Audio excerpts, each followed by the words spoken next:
कळवण कणाशी गावात भोवाडा कार्यक्रमाचं आयोजन। रात्रभर नागरिकांचा कार्यक्रमात सहभाग। देवदेवतांचे नृत्य सादर करून केला जातो उत्सव साजरा।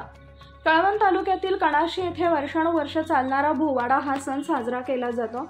हा सण 3 वर्षातून एकदा कणाशी ग्रामस्थांच्या वतीने साजरा केला जातो, परंतु कोरोना महामारी या काळात हा सण साजरा केला गेला नव्हता। यानंतर यावर्षी या सणाची परंपरागत चालू असलेली परंपरा ही अबाधित राहावी म्हणून आता यावर्षी हा उत्सव ठेवण्यात आला आहे। या सणासाठी कणाशी येथील ग्रामस्थ सर्व मोठ्या संख्येने सहभागी होऊन भोवाडा हा कार्यक्रम रात्री 8:30 वाजल्यापासून तर पूर्ण रात्रभर मोठ्या उत्साहात साजरा केला जातो। या कार्यक्रमात हिंदू संस्कृतीप्रमाणे सर्व देवतांचे मुखवटे घालून नृत्य सादर केले जातात, तसेच देवींचे सोंग काढून त्याची सांगता होते। या कार्यक्रमाच्या यशस्वीतेसाठी कणाशी येथील बंडू नाना पवार, बमलेश लांडगे, रमेश पवार, कैलास गायकवाड, महेंद्र खैरे, नितीन बोरसे, शांताराम बर्डे, विजय शिरसाट, राकेश गोविंद, चेतन जाधव, विठ्ठल सोनवणे यांच्यासह गावातील अनेक नागरिकांनी व ग्रामस्थांनी कार्यक्रमासाठी मोलाचे सहकार्य केले।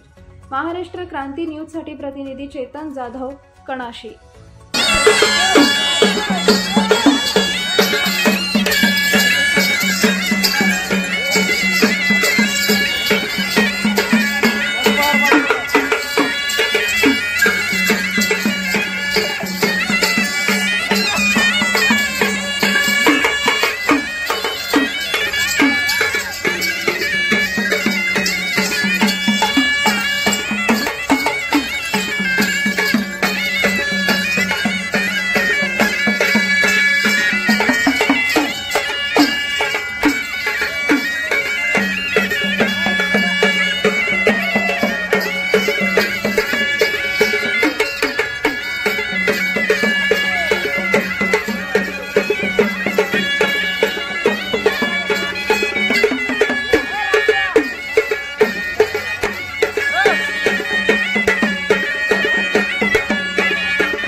अशाच नवनवीन बातम्या पाहण्यासाठी आमच्या महाराष्ट्र क्रांती न्यूज या YouTube चॅनलला लाईक करा, सबस्क्राईब करा आणि बेल आयकॉनला प्रेस करा।